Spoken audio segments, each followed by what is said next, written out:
Hey there, my name is Jay from Bodywork with Jay, and today I'm going to be sharing some tips about preparing yourself for top surgery. I'm specifically thinking about top surgery as it relates to top surgeries where tissue is removed, but a lot of these tips will also serve folks who are having additions. So, things to consider before going into surgery, really of any kind, but specifically top surgery. We want to have our bodies relaxed as much as possible. So I often tell clients, think more in the line of stretching, yoga, meditation, gentle swimming, baths, intentional breath work, anything like that. If you are someone who tends to go to the gym a lot, or you're thinking like, ooh, I've got a couple weeks before surgery, let me really like bulk up before surgery, it might not actually be the time to do that. And I'll explain why, which is, if we think about how we build muscle by making small tears in our muscles, and then we need recovery time, hence why, it's not recommended to lift both like upper body lifting and lower body lifting every day. We need that recovery time, and a lot of times we'll be sore after we work out, especially if we haven't been doing that a lot. So we don't want to be sore going into surgery. We want the muscles to be as like fluid and open as they possibly can, and as relaxed and chilled out as they can going into surgery. So yeah, whatever you can do to just embody ways of like having some opening, and I will have other videos showing a lot of suggestions around that.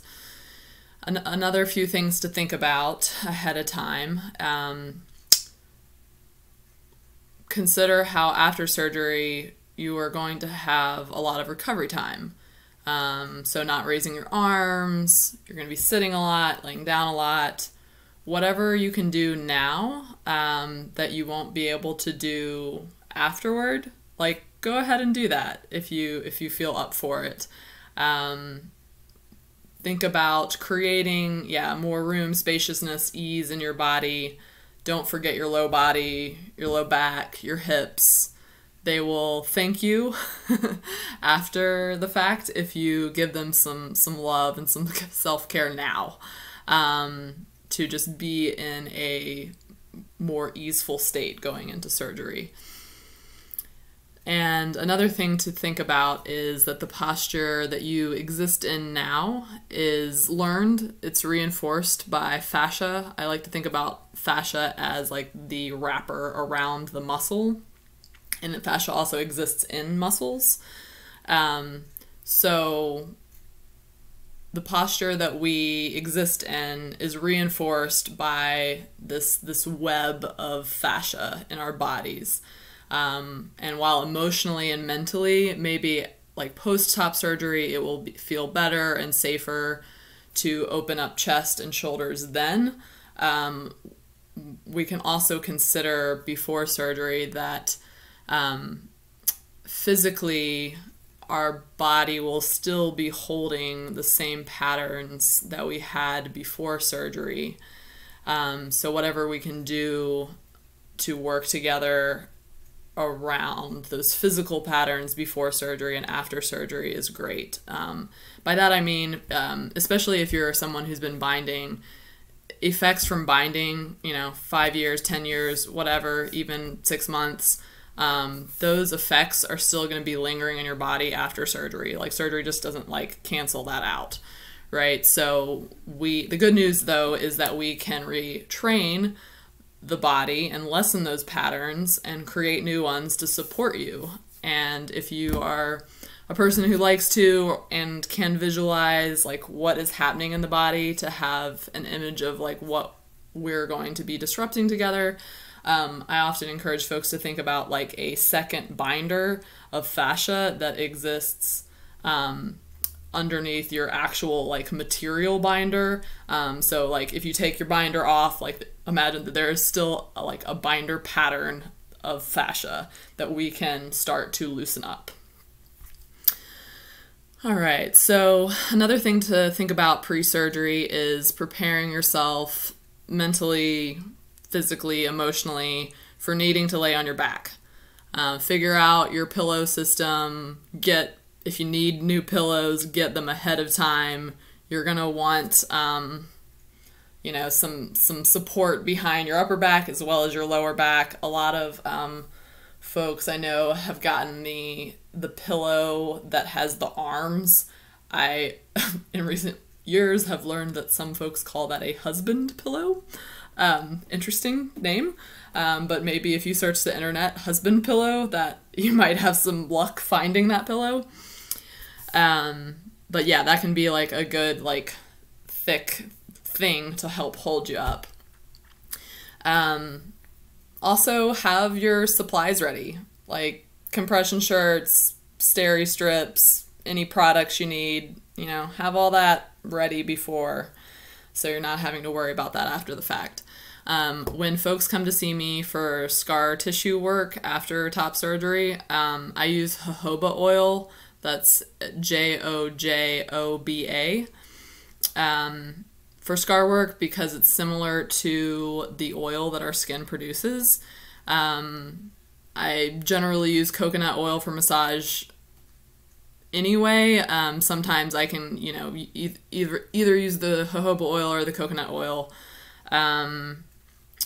Other folks enjoy sesame oil. I've heard different things from different folks about vitamin E oil. A trans chiropractor that I have seen speak of such things has recommended a very expensive product, which is actually an anti-aging cream of all things, but I guess the effects can be helpful for scars. It's called True Science. Yeah, not marketed for this reason at all, but some folks have had good success with that. I know others who've used CBD oils and creams, rose or primrose oil, tea tree oil, scar guard. There are a lot of different things. So, you know, read some forums, talk to people who've been through this, see what is being currently recommended. A final thing that I would note is do listen to your body after surgery. Listen to it before surgery, listen to it after surgery. Make sure that you have clear instructions from your doctor about the process of reintegrating raising your arms. Folks who raise their arms too quickly, too far, reaching, picking up something too heavy, you know, even if you just do that once for a few seconds, you might end up pulling on the scar. And if that happens, what can happen is then extra scar tissue will be created, and more fascial patterns, which we'll need to address, will come up, and that can make this recovery process longer.